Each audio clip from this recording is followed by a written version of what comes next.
안녕하세요. 사연에 빠지다의 DJ 민영입니다.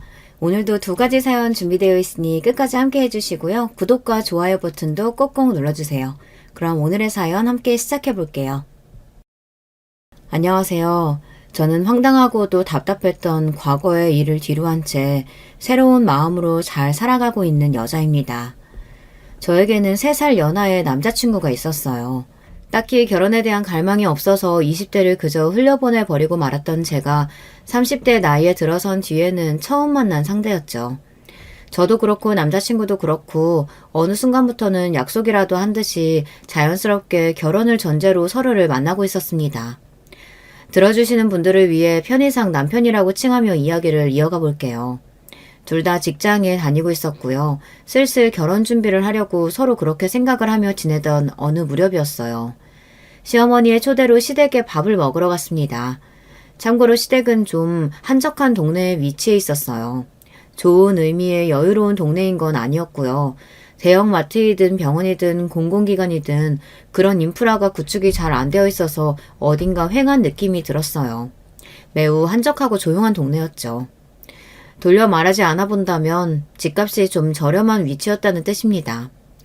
아무튼 그런 동네에 오래된 복도식 아파트가 제 시댁이었는데 도착하니까 엘리베이터가 고장이 났더라고요. 하필이면 이런 때 고장이 났냐. 남편이 민망해했고 저는 아파트 세대 규모에 비해 엘리베이터가 꼴랑 한 대라는 걸 신기해하고 있었습니다. 그런 구조가 뭔지 아시죠? 엘리베이터가 중앙에 있고 좌우로 복도가 펼쳐져서 현관문들이 쫙 있는 전형적인 옛날 복도식 아파트 구조요.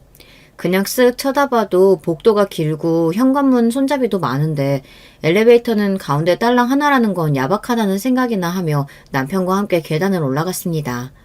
시댁은 5층이었죠. 계단을 오르는 동안 남편은 자꾸만 저에게 왜 하필 오늘 엘리베이터가 고장났는지 모르겠다는 이야기를 여러 번 했습니다. 본인이 느끼기에는 많이 민망했나 보더라고요. 저는 그냥 살다 보면 엘리베이터가 고장이 날 수도 있는 거라고 여기며 빨리 고치기나 하면 그만이라고 생각했었죠. 그렇게 도착한 5층에서 얼른 좌우를 살펴봤더니 우측에는 복도에 어떤 아저씨가 담배를 피우고 계셨습니다. 머리가 좀 벗겨졌고 후줄근한 편한 차림새였죠. 자기 집 앞이라 괜찮다는 것인지 경치를 바라보며 담배를 피우고 계셨는데 바람이 정면에서 불어와서 그 연기가 멀리 퍼져기는커녕 뒤로 돌아와 흐프러지더군요. 그걸 보자마자 생각했었죠. 저쪽만 아니면 좋겠다. 그러면서 얼른 좌측을 쳐다봤더니 복도 끝에 어마어마하게 쌓여있는 잡동사니가 보였습니다. 다른 집이 용감무쌍하게 그러기는 힘들었을 것이고 아마도 높은 확률로 저 끝에 있는 집이 원흉이었을 테죠. 대체 저게 뭐하는 민폐짓인가 싶어서 자세히 보고자 그 찰나에 제가 눈을 가늘게 찌푸려 보니 복도의 끝벽을 가로막고 있는 잡동사니의 정체는 신발장으로 보였습니다. 신발장 위에 각종 짐을 얹고 또 얹고 얹어놓은 상태였고요. 그러고 보니 그 광경이 너무 강렬해서 그렇지 그 복도 끝 집에 이르기 전까지의 다른 집들도 만만치 않았습니다. 왜 쓰레기를 집 앞에 두고 살지? 눈을 의심케 하는 광경이었어요. 누가 봐도 다 채운 게 아니라 아직 열심히 채우고 있는 사용 중인 쓰레기 봉지가 아가리를 벌린 채 현관문 옆에 대충 세워져 있었습니다. 유아용 킥보드가 복도에 나와 있는 것은 애교스러워 보일 정도였어요. 좌측으로 돌린 제 고개가 뻣뻣해져 있을 때 남편이 말했습니다. 우리 집은 저쪽이야. 소리를 따라 고개를 돌렸죠. 남편은 해맑은 표정으로 우측을 안내하고 있었어요. 혼란스러운 좌측 복도의 풍경에 비하자면 우측은 깔끔한 지경이었기 때문에 다시 보니까 선녀가 따로 없었습니다. 저는 싱긋 웃으며 남편과 함께 걸음을 옮겼어요. 민폐스럽게 다 같이 쓴 복도에서 담배를 피우는 저런 아저씨 때문에 여기 집들 다들 힘들겠네. 그런 생각이 무심코 스치고 있을 때 남편이 걸음을 멈추며 당황했습니다. 어라, 아저씨! 당황한 남편이 막 담배를 피우던 참이던 그 아저씨한테 아는 체를 한 거예요. 그 아저씨도 깜짝 놀라시더군요. 저는 그때 생각했죠. 이웃이라서 인사를 나누는구나. 남편은 직장 근처에서 자취를 하고 있었지만 본가는 엄연히 여기였으니까요. 당연히 이웃들과도 안면이 있지 않겠나요? 하지만 그 아저씨가 굉장히 멋쩍어 하시며 이렇게 대답하신 순간부터 저는 혼란스러워지기 시작했습니다. 경석이 네가 오기로 한 걸 몰랐구나. 같이 온 분은 만나는 여자친구? 네? 네. 저희 엄마한테 못 들으셨군요. 그래. 어쩌다 보니 그렇게 됐다. 아무튼 들어가 봐라. 안에 엄마 계신다. 제가 얼른 반사적으로 그 아저씨한테 가벼운 목례를 꾸벅 인사를 드렸고 남편은 우물쭈물하면서 그 아저씨에게 뭐라고 말을 더 해야 하나 말아야 하나 고민하는 눈치였죠. 그러자 그 아저씨가 머쓱하게 웃으면서 이렇게 말씀하셨습니다. 나는 이만 가봐야지. 나는 바로 그냥 가면 되니까 들어가라. 난 이만 가마. 네, 다음에 뵐게요. 안녕히 가세요. 그 아저씨가 후다닥 걸음을 옮기신 뒤 엘리베이터 앞에 서셨다가 고장이라는 걸 확인하시고 작게 쌍욕을 뱉으시며 계단으로 내려가시는 모습을 제가 보았습니다. 저분은 누구셔? 그게 설마 이렇게 바로 아저씨를 소개해드릴 줄은 몰랐네. 우리 엄마하고 만나시는 분이야. 정말? 혼자 지내시는 게 아니었어? 뭐 얼마나 진지한 관계인지 그런 건 난 자세히 모르겠고 아무튼 방금 그 아저씨가 우리 엄마의 남자친구 분이신 건데 그냥 서로 심심하고 적적하니까 가끔 만나서 같이 시간이나 보내시는 걸로 나는 일단 그렇게 아는 중이야. 그렇구나. 연세도 많이 안 되셨는데 누구 만나시면 너무 좋지. 이제는 100세 시대라고 하잖아. 입으로는 아무렇지 않게 태연한 반응을 꺼내고 있었습니다만 제 눈은 복도 난간에 흔적이 고스란히 남아있는 담뱃재를 보고 있었습니다. 그러고 보니까 그 아저씨가 피우셨던 담배에 남은 꽁초는 보이지 않았죠. 들고 가신 것도 아니었는데요. 그냥 바깥으로 멀리 내던지셨다는 결론이 나왔습니다. 물상식한 행위를 목도한 것에 약간은 어지러워하며 열린 현관문 안으로 남편을 따라 들어갔습니다. 엄마, 저 왔어요. 여자친구하고 같이 왔어요. 엄마, 어디 계세요?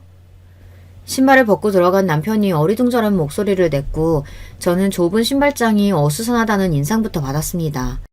자식이 결혼할 상대와 함께 밥을 먹으러 온다는데 과연 집 상태를 이렇게 줄 수 있을까 이런 의구심이 약간 들 정도였는데요. 아니나 다를까 이유가 있었더라고요. 어머 깜짝이야. 아들 너 왜 벌써 왔어? 무슨 일이야? 화장실에서 씻고 나오신 시어머니께서 맨몸에 냉장고 원피스만 달랑 하나 입으신 차림으로 젖은 머리에 수건 하나를 대고 등당하셨던 겁니다. 저희가 들어오는 소리를 못 들으셨던 건지 발견하시고 화들짝 놀라셨고요. 그냥 씻으신 것도 아니고 머리 감고 샤워를 하고 나오신 참이었어요. 그럴 때 어떤 모습인지 여러분도 아시죠? 얼굴은 당연히 눈썹 하나 못 그리고 입술에 색깔 하나 못 바른 민낯이고 젖어서 위역이 된 머리카락은 민낯을 더욱 적나라하게 만들어줄 뿐이고 샤워하고 나서 대충 몸을 가릴 정도로 입은 옷은 가슴이며 팔뚝, 다리 같은 걸 민망하게 드러내죠. 같이 사는 가족끼리라면 아무 생각도 안 드는 모습이지만 저는 그간 사진으로만 봐온 제가 결혼할 남자의 모친을 직접 처음 뵀는데 그런 모습이어서 여간 당황스러운 게 아니었습니다. 그건 상대의 입장도 마찬가지였겠죠. 남편을 향해 외치시고 난 시어머니께서 겸연쩍게 시선을 아래로 내리깐 저를 발견하시고는 비명을 지르셨습니다. 세상에, 난 몰라. 이걸 어째! 머리에 얹고 계셨던 수건을 내려 가슴에 품으신 채 방에 들어가 버리셨어요. 시댁은 방 2개, 화장실 하나짜리 아담한 내부였죠. 거실과 부엌이 일직선으로 이어져 있었고요. 그 말은 신발장 앞에 서서 보고만 시어머니께서 화장실에서 나오시던 그 모습도 5걸음 이내로 가까운 거리였고요. 방으로 피신하셨는데 그 방은 화장실의 바로 옆이었습니다. 난리법석 피우시는 소리가 바로 앞에서 들려왔어요. 아담한 내부에서 눈도 귀도 피해 있을 곳이 없었습니다. 남편이 애써 평정을 잃지 않으려는 듯 표정 관리를 하며 저에게 일단은 앉아있을 것을 권하였습니다. 거실에는 3인용 소파가 있었죠. 초대를 받아서 온 입장인데 잘못된 때에 온 것 같다는 핑계를 대며 떠날 수도 없었고 뭐 이런 난감한 상황이 다 있냐는 생각을 하며 멍하게 소파에 앉았습니다. 남편은 뭔가 상황이 잘못 꼬인 것 같다고 하며 저에게 자꾸 설명과 변명을 하려고 들었어요. 태연한 척 해보지만 한껏 떨리고 있는 남편의 눈동자를 보며 왠지 애처롭다는 인상을 받았어요. 그래서 괜찮다는 듯이 고개를 끄덕여 주었습니다. 그때는 그랬어요. 남편이야말로 당황스러울 텐데 무슨 잘못이 있을까 싶었습니다. 아들, 잠깐 이리로 와볼래? 그때 방 안쪽에서 시어머니의 외침이 들려왔고 저와 눈이 마주친 남편이 미안하다는 미소를 남긴 채 걸음을 옮겼습니다. 다시 말씀드리지만 집이 아담했으니까요. 그리고 옛날 아파트인데 방음 같은 걸 어떻게 기대하겠나요? 제가 가만히 귀를 기울이면 두 사람의 대화가 다 들렸습니다. 왜 벌써 온 거야? 저녁 때려면 한참이나 남았는데. 내가 아까 심장 떨어질 뻔했어. 벌써라뇨? 시간 돼서 온 건데. 엄마, 오늘 점심 같이 먹게 오라고 엄마가 그러신 거잖아요. 웬 저녁 이야기를 하시는 거예요? 설마 저녁밥 먹는 걸로 착각하신 거예요? 뭐? 점심? 너야말로 무슨 소리라고 있는 거야? 당연히 저녁이지. 한 끼라면 저녁을 초대해서 같이 먹지 않겠니? 그러거나 말거나 엄마가 점심 때 오라고 하셨으니까 지금 왔죠. 그리고 오늘 이때 오겠다고 아침에도 말씀드렸잖아요. 통화도 해놓고 왜 이러세요? 통화? 아침에? 오늘? 내가 오늘은 아침에 좀 정신이 없었어. 얼떨결에 네 전화 받았었는데 내가 별 생각 없이 그랬나 보다. 아이고야, 내 정신 좀 봐라. 오늘 하필이면 내가 또 늦잠을 자가지고. 알만하네요. 아저씨 와 계셨던 것 때문에 그렇죠? 아저씨가 어제 여기서 주무시고 가셨나 봐요. 응? 이제 보니까 혹시 네가 마주쳤니? 네, 집 앞에 계시던데요. 담배 피우고 계셨는데 그냥 집에 가신다고 그러셨어요. 그래. 집도 바로 옆 동네니까 알아서 잘 하겠지. 아니, 그나저나 지금 이걸 어쩐다니? 네가 점심때로 착각하고 와버렸으니까 나는 아직 준비도 안 했는데 아무것도 안 차려놨어. 아유, 미치겠다. 제가 착각한 게 아니라니까는 엄마. 저하고 문자 나눈 것 좀 확인해보세요. 엄마가 저한테 말씀하실 때마다 계속 점심이라고 하셨으니까 한 번도 저녁이라고 하신 적 없어요. 뭔 점심을 같이 먹어. 아들, 네가 진짜 말도 안 되는 소리만 자꾸 하는데 문자를 봐도 분명히 어라? 왜 문자에는 점심이라고 적혀있지? 이상하다. 나는 분명히 계속 저녁이라고 생각한 건데. 아유, 이거 완전 귀신이 고칼 노릇이잖아. 남편이 크게 한숨을 연달아 쉬었고 시어머니께서는 발을 동동 구르셨어요. 이제 상황이 어떻게 된 것인지 확실하게 알만하셨죠. 당혹스러운 오류는 이미 발생한 뒤였고 이제는 수습의 단계였습니다. 저는 생각했죠. 선택지는 두 가지밖에 없다고요. 아무래도 내가 이만 가봐야 하는 게 맞는 거겠지. 다음을 기약하면서 내가 이만 가보는 게 가장 이상적인 그림일 것 같고 그게 아니라면 혹시 밖에 나가서 식당 가자고 할 수도 있겠다. 근처 괜찮은 곳이 있으면 나가서 사 먹어도 될 테니까. 저는 이왕이면 제가 이만 일어나는 쪽을 보고 기대하며 점치고 있었습니다. 그랬기 때문에 방에서 남편이 나왔을 때 그런 뜻을 전하려고 했으나 설마 선수치기를 당할 줄은 몰랐어요. 자기야, 우리 엄마가 그러시는데 요새 이 근처에 괜찮은 식당이 있다네. 남편은 제 눈치를 살피면서도 큰 소리로 말했습니다. 제가 떠올렸던 두 가지 선택지 중 후자의 결과가 나온 듯 싶었어요. 그래? 나는 그냥 오늘은 날이 아닌 것 같아서 이만 가봐야겠다 싶었는데. 아니야. 지금 우리 엄마가 너무 미안해하셔. 아무것도 대접 못하고 보내면 절대 안 될 것 같다고 하시네. 금방 옷 입고 준비하실 거야. 잠깐만 기다려주라. 응? 그러시다면야. 그래, 알겠어. 내가 기다리지 뭐. 일어나려던 엉덩이를 다시 소파에 붙이고 앉아 떨떠름해하고 있었습니다. 이렇게 된 이상 어쩔 수 없이 식당에 가서 밥을 먹는 것도 나쁘지 않을 듯 싶었네요. 어딘가 어수선한 분위기가 가득한 이곳을 벗어나기만 한다면야 괜찮다고 여겼거든요. 그런데 제가 떠올린 두 가지 선택지 이외의 것이 존재할 줄은 몰랐습니다. 자기 한식 좋아하잖아. 찌개 좋아하고 계란말이 같은 것도 좋아하고, 그치? 맞아. 나 그런 거라면 무조건 환장하고 잘 먹어. 역시 그럴 줄 알았어. 다행이다. 잘됐다. 여기 괜찮은 식당이 백반 전문이라네. 나도 안 가봤는데 작년에 생기고 나서 꾸준히 잘 된대. 우리 엄마가 그러셨어. 남편이 신인한 목소리를 내더니 다시 방으로 가서 시어머니께 몰아보라고 말씀을 드렸어요. 저는 미처 몰랐던 거예요. 설마 그게 배달 주문을 그대로 넣어도 된다는 신호였을 줄은요. 시어머니께서 그 식당에 배달을 시키셨던 겁니다. 아니, 어떻게 그런 상황에서 배달 음식을 떠올릴 수가 있을까요? 게다가 메뉴가 한식이라길래 저는 배달로 먹자는 것일 줄은 상상도 못했습니다. 시어머니께서 옷 입고 준비하시는 것은 말 그대로 씻고 나오신 직후였으니 머리 말리고 옷 갈아입고 얼굴에 최소한의 화장을 하시겠다는 뜻이었죠. 외출 준비를 하신다는 건 아니었어요. 저는 작은 뚝배기에 담긴 찌개들이 배달 왔을 때 반쯤 넋이 나가버렸습니다. 머릿속으로는 계속 이게 뭐지? 대체 뭐야?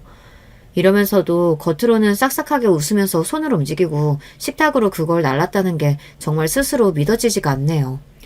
아유, 미안해서 어쩌나? 그래도 맛있게 들어요. 여기처럼 이렇게 뚝배기 끓인 거 직접 그대로 가져다 주는 집 없어요. 요새 이런 집이 어디 있겠어? 안 그래요? 이런 집 못 봤죠? 여기밖에 없어요. 반찬도 이것 좀 봐요. 세상에 나 이게 종류만 해도 몇 개야? 이러니까 요새 이 근방에 사는 아줌마들 죄다 밥 안 차리고 여기서 시켜 먹으려고들 난리지. 시어머니께서는 당신이 차리셨어도 이것보다 맛있게는 못했을 거라고 하며 호호 웃으셨습니다. 저는 그날 먹은 된장찌개의 맛을 오늘까지도 떠올려내지 못하고 있습니다. 무슨 정신으로 먹었겠나요? 맛을 음미하는 그런 건 없었죠. 그냥 떠서 퍼서 입에 넣고 씹느라 바빴습니다. 빨리 먹고 빨리 이 자리를 끝낼 생각도 강했던 것 같아요. 어영부영 식사가 끝나가자 시어머니께서는 그제서야 울상을 지으셨어요. 오늘 만나면 이것저것 물어볼 것도 많고 대화도 차근히 많이 해볼 생각이었는데 이렇게 돼버려서 너무 속상하네. 아유 미치겠다. 내가 정말 미안하게 됐어요. 아니에요. 그러실 수도 있는 거죠. 저는 괜찮아요. 정말 맛있게 밥 잘 먹었습니다. 저는 울상이 되셔서 한숨까지 쉬시는 시어머니를 보며 어찌됐든 사람이 참 솔직하신 스타일인 것 같다는 생각이 들었어요. 상황은 좀 꼬였으나 시어머니께서 최악이라는 느낌은 못 받은 자리였죠. 솔직하신 분이라는 생각을 하면서 제가 더 시간을 끌지 않고 밥 먹은 자리가 정리되는 대로 가방을 챙겼습니다. 인사를 드리고서는 남편하고 나가려는데 시어머니께서 다급하게 당신도 함께 따라붙으셨어요. 배웅을 내가 나가줘야지 배웅을. 괜찮아요. 안 오셔도 돼요. 요 앞에까지만 같이 나갈게요. 아유 암만 그래도 손님 가는 건 지켜봐야지. 안 그래요? 호호 웃으시면서 배웅을 나오셨던 시어머니께서는 고장이 난 엘리베이터를 보시고는 표정이 싸하게 굳었습니다. 가만히 있어보자. 이게 뭔 지랄이 난 거야. 그렇게 중얼거리셨던 시어머니께서는 남편이 툴툴대면서 아까 왔을 때부터 이미 고장난 상태였다고 하니 표정이 더 안 좋아지셨어요. 그러더니 방금 전과는 다르게 목소리를 높이셨죠. 이 망할 놈의 꾸진 아파트. 이게 대체 오랜만에도 벌써 몇 번째야? 내가 진짜 맨날 여기서 살기 싫어 죽겠다 진짜. 아유. 갑자기 소리를 지르시는 것에 제가 깜짝 놀라던 그때 계단을 막 올라오신 어쩜 아주머니 한 분이 계셨어요. 시어머니보다 나이가 4대 정도 많아 보이시는 분이었고요. 장바구니를 한 손에 드신 채로 계단을 오르는 그분이 혀를 끌끌 차며 시어머니를 겨냥했습니다. 으이구 맨날 주둥이만 요란하지. 어디 딴 데 갈 돈이라도 있어? 그런 형편도 안 되면서 맨날 저렇게 주둥이로만 나불대나 몰라. 아유 듣기 싫어. 어머 제가 뭘요? 왜 가만히 있는 사람한테 그러세요? 그러자 시어머니께서 단박에 발끈하셨고요. 가만히 있기는 어디 한두 번 주둥이가 요란했어야지. 맨날 여기서 살기 싫다, 뭐 이 동네 뜨고 싶다, 그런 소리 시끄럽게 해대면서 자기만 혼자 고상한 척까지 해대니까 듣는 입장 보는 입장에서는 어이가 없을 수밖에. 이 아주머니가 성격이 아주 이상하시네. 남이 무슨 말을 하고 다니는지 그걸 왜 그렇게 신경 쓰세요? 본인이나 잘하고 사세요. 남의 일에 신경 쓰지 마시고. 신경 안 쓰이게 하고 살든가. 말이 나와서 그러는데 그 집 아저씨 담배 피우는 것 때문에 죽겠으니까 복도에서 담배나 피우지 말게 하슈. 밖에 내려가서 피워야지. 어떻게 남들 다 지나다니는 복도에서 피울 생각을 하나. 나는 진짜 이해가 안 돼. 수준하고는. 뭐예요? 수준? 이것 보세요 아주머니. 현관 앞에 쓰레기나 놓고 살지 마세요. 아주 볼 때마다 더러워 죽겠다고요. 담배 연기가 몇 분 남짓 잠깐이라면 쓰레기는 하루 종일 나와 있는 거 아니에요. 그게 더 심하지. 내 집 앞이고 내 쓰레기니까 상관 말어. 어머, 수준 운운할 건 내 쪽에서 해야 맞는 거네. 진짜 미치겠다. 아줌마가 자꾸 쓰레기 앞에 내놓고 쓰시니까 다들 따라서 그러는 거 아니에요. 무슨 소리래? 쓰레기 앞에 내놓고 사는 건 503호가 먼저 시작했고 내가 열받아서 똑같이 하다가 이렇게 된 거니까 시작 따질 거면 503호한테 가서 따지슈. 503호요? 그 집에 덩치 무서운 아저씨 살잖아요. 그쪽 라인에서 따져야지. 왜 나더러 하라고 그러세요? 치사하게. 왜? 그 집 아저씨더러 복도에서 담배 피우는 그 싸가지로 503호한테 가서 한마디 좀 하라고 그러시지. 담배 피우느라 바쁘고 조용한 밥이나 뭐 아침 가릴 것 없이 이부자리에서 붙어먹느라 아주 바쁘시나? 그래서 따지러 갈 시간은 없으신가 봐? 오늘 아침에도 그 집 현관문 바깥에서 아주 소리가 시끄럽게 새어나던데 금실 많이 좋으신가 봐요. 그 아주머니가 비아냥거리시는 것에 시어머니의 얼굴이 삽시간에 민망함으로 달아올랐어요. 남편은 얼른 제 팔을 잡고서 계단 쪽으로 향했죠. 저는 아무것도 못 알아듣는 척하면서 뻣뻣하게 계단을 내려가기 시작했습니다. 시어머니께서는 저희 두 사람보다 한 발짝 늦게 대신 빠른 속도를 내어 내려오셨고요. 이런 천박한 사람 같으니라고. 내가 아주 여기 사람들을 상종을 하지 말아야지. 수준이 안 맞아서 진짜 같이 못 살겠어, 수준이. 이를 갈며 그렇게 말씀하시다가 저와 남편을 발견하시고는 표정을 환하게 바꾸셨습니다. 저는 이제는 그냥 빨리 갈 생각밖에 없었으므로 시어머니의 그런 태도에 대해 아무런 감상이 들지 않았고요. 되도록 정중하게 이만 가보겠다는 인사를 올렸을 뿐이에요. 시어머니께서는 민망해 죽겠다는 얼굴로 손을 흔드셨고요. 그런데 1층의 출입구를 향했을 때 발치에 뭔가 쌩하고 빠르게 지나가는 게 아니겠어요. 참고로 출입구에는 요즘 아파트처럼 보안 시스템이 없었고요. 그냥 개방되어 있는 형태였습니다. 그래서인지 바깥에서부터 뭔가 휙 들어와서 빠르게 1층 복도 안쪽으로 지나갔는데 시선을 돌려서 그 형체를 간신히 확인했더니 쥐였습니다.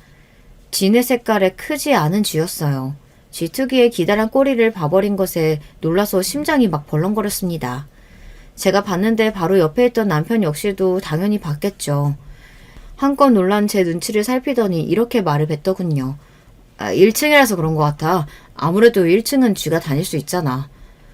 별일 아니라는 듯 무마하며 저를 밖으로 이끌었습니다. 1층은 쥐가 아무래도 다닐 수밖에 없는 법칙이 저도 모르는 사이에 있었나 보더라고요. 아니 무슨 쌍팔년도 옛날도 아니고 사람 사는 곳에 쥐가 이렇게 대낮에 다니는지 무척 당황스러웠습니다. 제가 그날 긴장되고 설레는 마음으로 시댁에 갔다 여러 가지로 놀라서 벌렁거리는 심장만 부여잡고 돌아왔었네요. 곱씹으면 곱씹을수록 별거 아닌 것도 같다가도 또 한편으로는 정말 크게 별거인 것 같기도 한 그런 경험이었습니다. 그렇게 정신 오는 곳은 처음이었어. 그토록 색다른 경험을 굳이 또 하고 싶지는 않더라고요. 이런 제 마음을 눈치라도 챈 것일까요? 우당탕탕 시댁 방문기 이후로 남편이 눈에 띄게 변화를 일으키며 저에게 정말로 잘해줬습니다. 전에 없이 갑자기 웬 꽃다발 이벤트도 한번 해줬었고요. 심지어 남편이 먼저 저에게 주말에 돗자리 깔고 공원으로 놀러 가자고 하더니 직접 만든 샌드위치랑 과일이 담긴 도시락을 싸왔습니다. 요리 솜씨가 없어서 겁차한 건 엄두도 못 냈지만 샌드위치 정도라면 재료만 사서 도전해볼만 했다며 쑥스럽게 웃어주는 남편의 모습에 제 마음이 또 요동치고 말았어요. 몹시 당황스러웠던 시댁 방문기는 금세 희미해져 가고 있었습니다. 가만 생각해보니까 결혼해서 제가 그 아파트에 가서 살 것도 아니었고 시어머니를 모시고 살 것도 아닌데 굳이 그날의 일을 마음에 담아둘 필요가 뭐 있겠나 싶더라고요. 게다가 시어머니께서 남편을 통해 전달해온 당신의 뜻이 있었어요. 결혼 문제는 둘이 알아서 의논하고 최종 결정하도록 해. 나는 참견이나 간섭 그런 거 안 할 거고 그리고 나는 미리 말하는데 절대 며느리 안 잡고 살 거야. 나는 그런 시어머니 되는 거 딱 싫다. 시어머니의 어수선했던 모습이 갑자기 좋게 생각이 돼버리던 순간이었습니다. 솔직하고 소탈하고 가식이 없으며 굳이 격식 안 따지시는 그런 분으로 난데없이 제 머릿속에 생각이 되기 시작했던 거예요. 남편한테 그래서 우리 결혼 렛츠고 해버리자고 제가 딱 말했습니다. 저희 둘 다 나이도 찬 상태였고 특히 여자인 제 쪽이 연상이기도 했고 각자 직장도 잘 다니고 있었으니 결혼이라는 건 의사결정만 내려지면 되는 것처럼 언뜻 그렇게 생각이 될 법했지만 현실적으로 결혼할 때 가장 따지게 되는 것이 바로 모아놓은 돈이 얼마인가라는 문제였죠. 직장이 있어도 모아놓은 돈이 없다면 결혼이 힘들어지니까요. 저희는 이 부분에서 자유로웠던 게 가장 큰 장점이었습니다. 아니 정확히는 제가 준비가 잘 되어 있었어요. 그러니까 자신만만하게 남편에게 결혼하자는 선언을 딱 했던 것이고 남편은 제 눈치를 보며 비위를 잘 맞추려고 했던 것이겠죠. 저희 집이 원래는 보통 혹은 그 약간 못 미치는 수준으로 살았었는데요. 아버지가 큰 결심을 하신 뒤 온갖 무리를 다해가며 대출을 받아 아파트를 구입하시면서부터 양상이 달라졌습니다. 그 당시에는 너무 무리한 선택이 아니었나 싶었으나 곧 부동산 시장이 요동쳤으니까요. 결과적으로는 크게 이득을 봤죠. 저희 집은 오빠가 명문대에 입학을 해내면서 분위기가 다시 한번 무척이나 좋아지던 때를 맞이했습니다. 아버지는 허리띠를 졸라매서라도 오빠에게 값비싼 입시학원을 보내준 보람이 있다고 하셨죠. 인생은 투자야. 그게 사람이 될 수도 있고 물건이 될 수도 있겠지. 투자가 빛을 보기도 하고 실패를 하기도 하지만 그러는 걸 반복하면서 사는 게 인생 같다. 아버지는 그렇게 생각하시는 분이었기 때문에 그 판단력을 미천삼아 성공하실 수 있었던 것 같아요. 사리에 밝으셨던 듯 싶기도 하고요. 그런 것 또한 타고난 재능이라면 재능이겠죠. 아버지는 품위 있게 살아야 한다는 것을 강조하셨습니다. 사람이 어디에서 어떻게 해놓고 사는지가 아주 중요한 거라고 하셨죠. 아파트라는 투자로 재미를 봤던 저희 집이었기에 그래서 가장 안정적이고 확실한 투자는 부동산인 게 틀림없다고 여겼나 봐요. 그 후로 조금 무리인 것 같아 보여도 착실하게 부동산 쪽으로 투자를 하였고 그게 좋은 결과로 다 돌아왔죠. 명문대를 나온 오빠는 대대로 교육자를 배출한 집안의 여자를 만나 결혼했습니다. 세연이는 조용하면서도 강단이 넘치는 인물이었고요. 오빠가 그렇게 착실하고 모범적인 노선을 걸어준 덕분에 동생인 저는 편할 수 있었습니다. 입시 압박, 취업 압박, 결혼 압박 그런 것에서 상대적으로 자유로울 수 있었다고 생각이 들거든요. 저는 객관적으로 보기에 아주 대단한 직장에 다니고 있진 않았으나 제 나름의 기준에는 아주 만족을 했습니다. 제 결혼을 대비해서 부모님이 아담하지만 위치가 좋은 집을 장만해 주셨기 때문에 돈을 버는 것이나 모으는 것에 큰 구애를 받지 않을 수 있었기 때문이에요. 딸이 설마 결혼을 아예 안 하는 것은 아닐 거라고 믿으신다고 하시며 제가 30대에 들어섰을 때 부모님이 집을 해주셨던 것이고요. 그때 마침 저는 남편과 서로 호감을 가지며 만남을 시작하려 했던 시기였기 때문에 모든 게 아기가 잘 맞아떨어진 셈이었습니다. 결국 제가 남편과 결혼을 하게 됐으니 말이에요. 결혼을 하면 집 장만 걱정은 없다는 것을 진지하게 결혼 이야기를 주고받는 무렵부터 남편이 알고 있었고요. 당연히 시댁에서도 알았습니다. 신혼집 장만이라는 가장 커다란 문제가 진작 해결이 되어 있었으니 시어머니께서 아주 편안한 마음으로 저희 부부의 결혼을 지켜봐 주셨을 거라고 생각이 드네요. 신혼집의 위치가 좋았다는 이야기가 뭐겠나요? 인프라가 많이 안 좋은 시댁과는 거리가 꽤 있었다는 이야기가 되겠죠. 저는 그래서 결혼을 하고 나면 시어머니의 얼굴을 자주 안 보고 살 줄로만 생각했습니다. 자유분방하고 솔직하신 시어머니, 저와 너무 다른 환경에서 사시는 그분과 제가 마주칠 일이 그렇게 자주 있을까 싶었네요. 그런데 놀랍게도 말이죠. 제가 남편과 결혼을 딱 하자마자 돌변하셨다는 겁니다. 저한테 뭐라고 하셨는가 하면 자꾸만 그 아파트에서 살기 싫다고 하셨어요. 아주 꾸졌잖아. 이렇게 못생긴 집에서는 살맛도 안 나.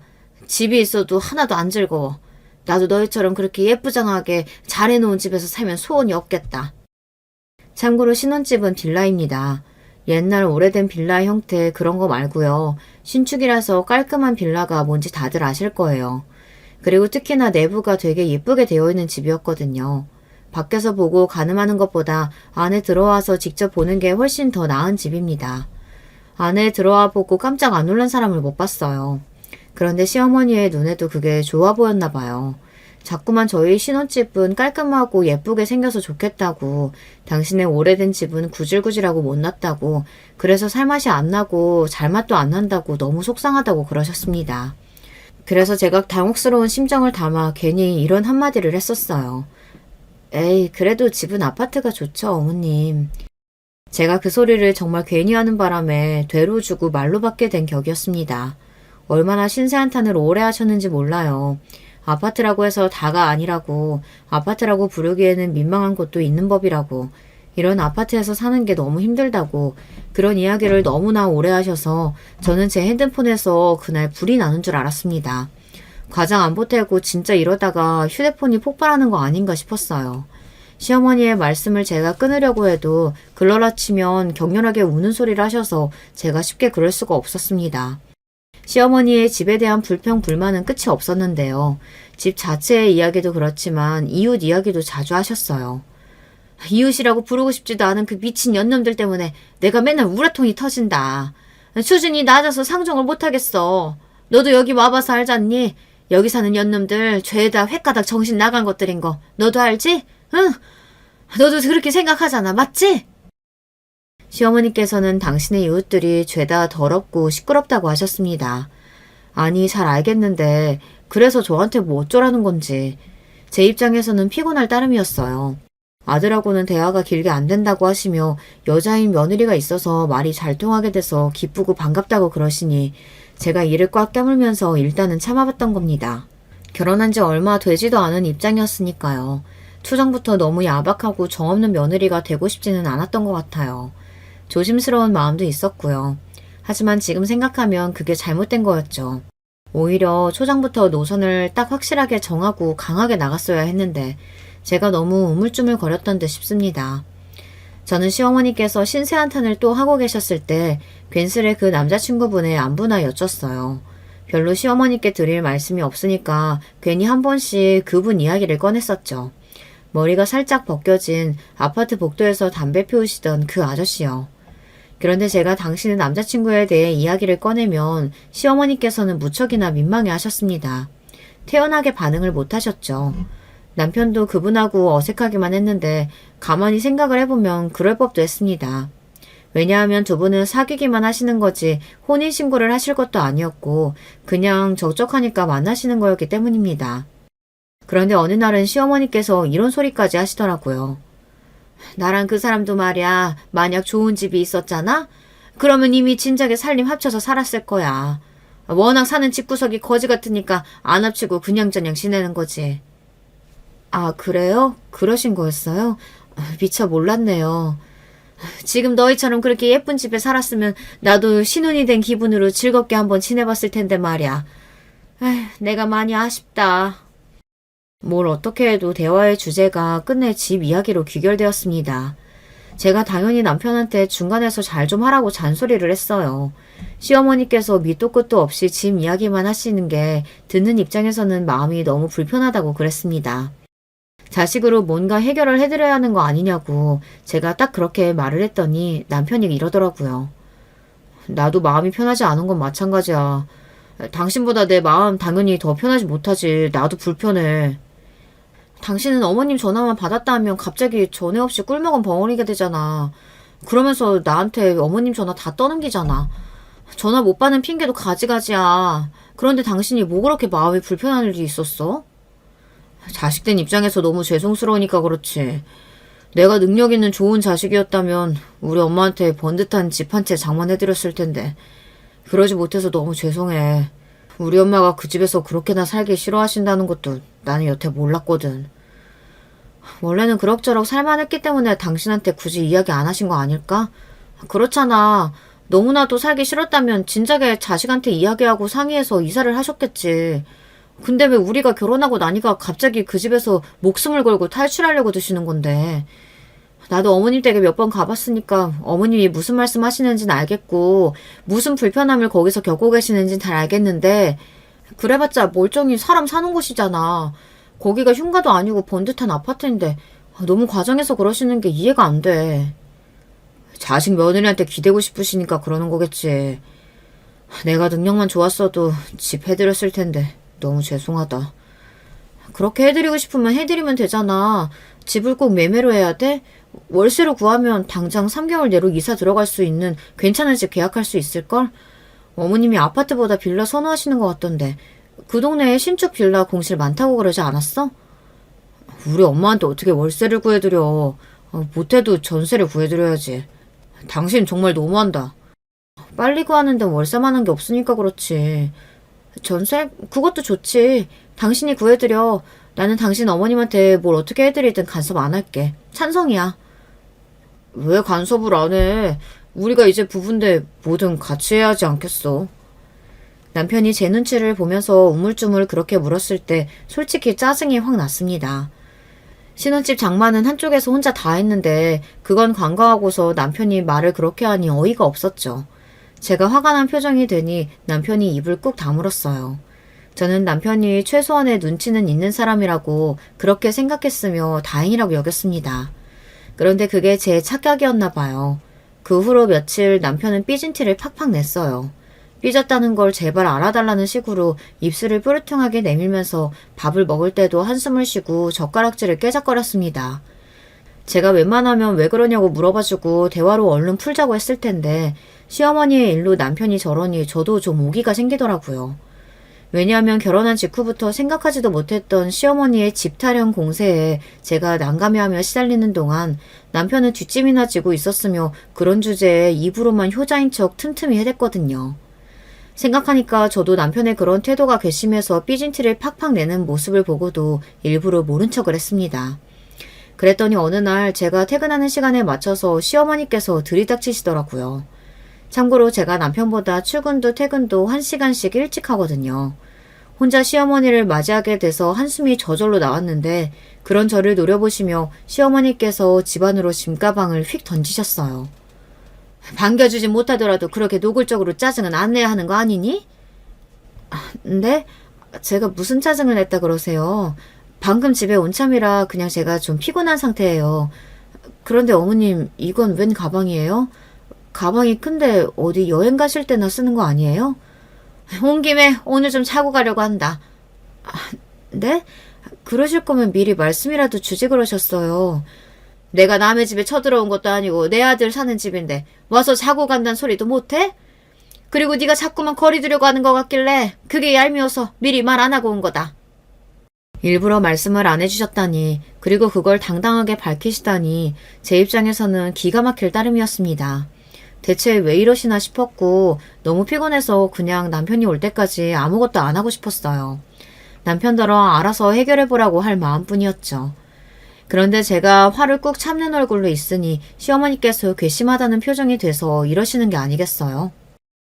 네가 요새 내 아들한테 그렇게나 피도 눈물도 없이 굴었다며? 너 그렇게 안 봤는데 실망이다. 싹싹하고 수더분한 줄 알았는데 전혀 아니었구나.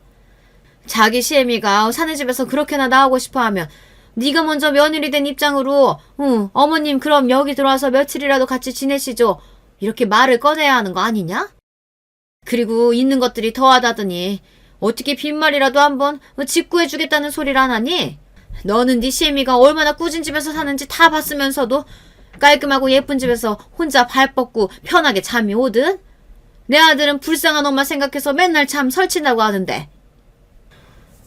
이제서야 모든 게 이해가 되더라고요. 그러니까 시어머니께서는 처음부터 저한테 빌붙으실 작정이었던 것입니다. 집 문제를 턱하니 해결해오는 능력 좋은 며느리한테 기대서 당신도 집 하나 얻어내고 싶으셨던 거예요. 그게 아니라도 아들하고 같이 살고 싶다는 명목으로 신혼집에 들어와서 며느리한테 대접받으면서 그렇게 지내고 싶으셨던 것이었고요. 뭐가 됐든 간에 제가 당신의 아들하고 결혼하고 나면 절대로 이 전처럼 그렇게 살진 않으시고 싶으셨던 것이었어요. 하지만 그 바람을 왜 저를 통해서 그것도 일방적으로 이뤄내시려는 건지 그 염치 없는 면모에 헛웃음이 나왔습니다. 이제는 아예 저한테 삿대질까지 날리면서 훈계를 하시는 시어머니께 제가 똑바로 말씀을 드렸습니다. 어머님 아들이요? 맨날 쿨쿨 잘 자요. 코도 시끄럽게 굴고요. 그 덕에 매일 잠 설치는 건 제 쪽이었네요. 그러고요, 어머님, 저한테 뭐 맡겨두셨어요? 왜 그렇게 당당하게 요구하시나요? 제가 보기에는 어머님이 맨날 욕하시는 그 아파트 사람들 수준이나 어머님 수준이나 똑같은 것 같은데요. 그러자 제 뺨을 치셨습니다. 태어나서 처음 뺨 맞고 나서 어이가 없어졌는데 시어머니께서는 표독스러운 미소를 지으며 짐가방은 더 안쪽으로 밀어두신 후 소파에 턱하니 앉으셨어요. 버티면 그만이라는 식으로 아주 당당하셨습니다. 실컷 지랄해 보라지. 나는 이제 이 집에서 잘 먹고 잘 쉬면서 잘 지내면 그만이야. 텔레비전을 켜시는 그 뻔뻔한 모습을 보며 천박하다는 표현이 떠올랐고요.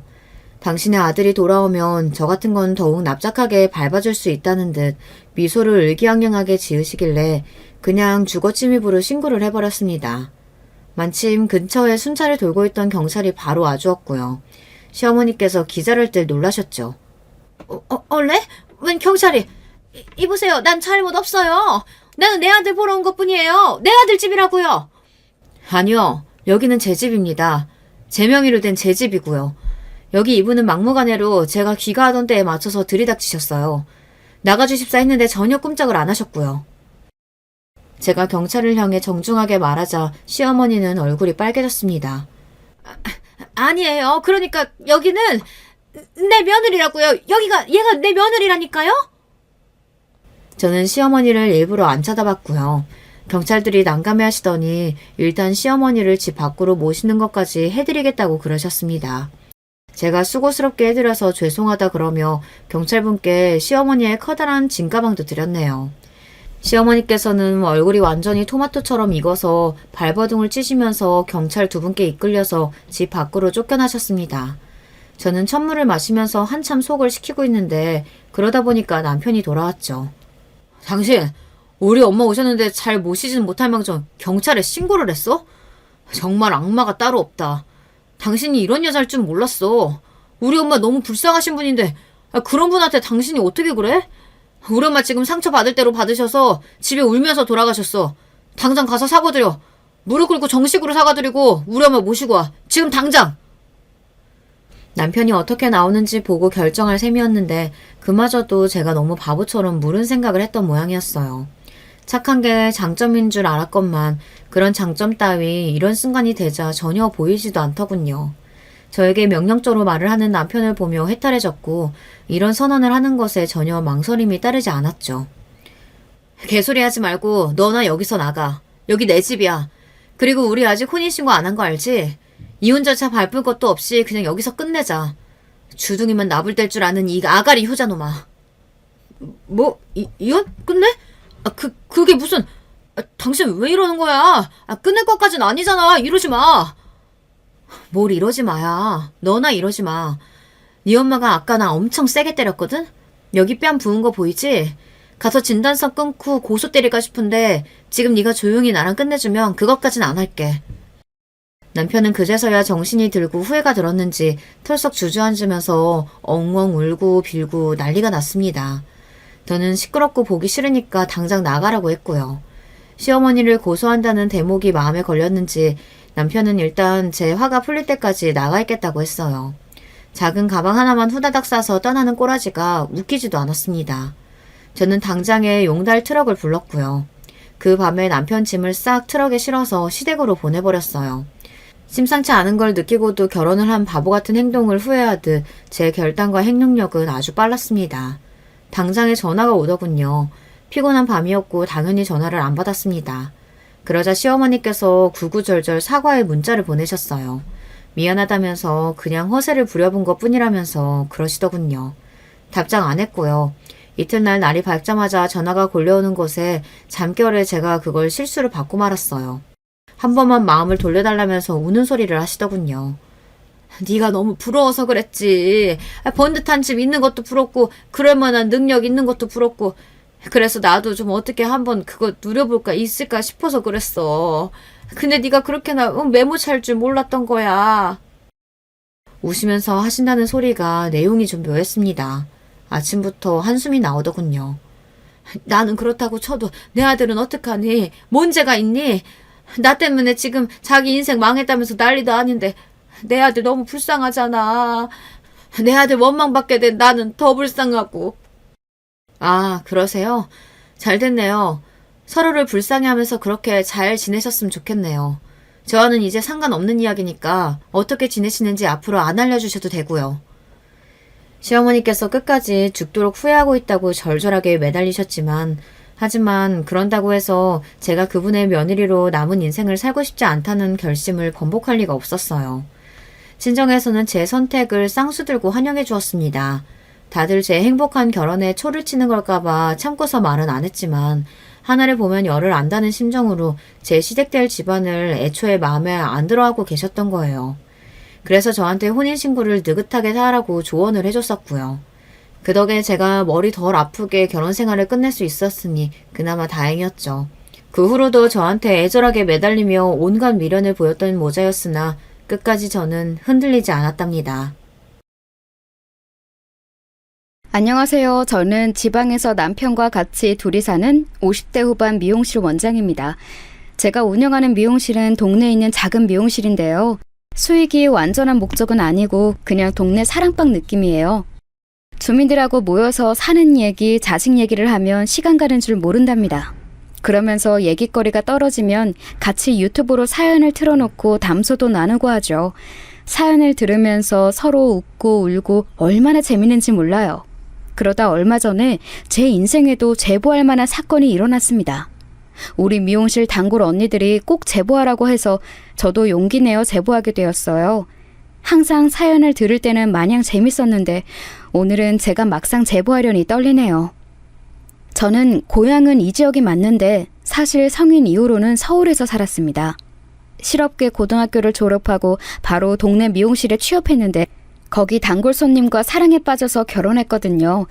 남편은 알고 봤더니 시아버지의 지방 발령 때문에 잠시 우리 동네에 왔었던 거였어요. 그래서 결혼과 동시에 서울로 가게 되었습니다. 그때 저는 말수가 적은 남편을 보고 진중하다고 착각해서 결혼했는데 그때는 이 사람의 성격이 오히려 답답할 줄은 꿈에도 몰랐어요. 그리고 대한민국의 며느리라면 시집살이를 한 번쯤은 다 당해보셨을 텐데요. 우리 시어머니도 만만치 않았답니다. 얘, 너는 지금 잠이 오니? 빨리 일어나서 시아버지랑 남편 아침밥을 차려야지. 어떻게 된 게 기본을 몰라? 너 이런 식으로 행동하면 너희 집안 전체가 욕먹어. 빨리 일어나! 나는 말이야, 처음에 시집 왔을 때 시댁 식구들이 무서워서 고개도 못 들었어. 넌 운 좋은 줄 알아. 저는 결혼하고 시댁에 들어가서 신혼을 시작했어요. 그래서 시어머니와 종일 같이 있었는데 시어머니는 제가 밖에서 일하는 것을 싫어하셨습니다. 멀쩡히 미용실에서 일할 수 있는데 결혼하고 몇 년은 시댁에서 콕 박혀서 집안일만 해야 했죠. 아휴, 너는 집에서 이런 것도 안 배웠니? 먼지가 내 눈에 보일 정도면 얼마나 많은 거야? 너 아까 내가 바닥 걸레질 하라고 했는데 안 했지? 지금 하려고 했어요. 아까 아침 만들고 설거지하느라 바빠서요. 지금 할게요. 잠시만요. 내가 시키기 전에 알아서 해야 할 거 아니야. 너는 내가 왜 이렇게 굼뜨니? 너는 내가 시어머니라 다행인 줄 알아.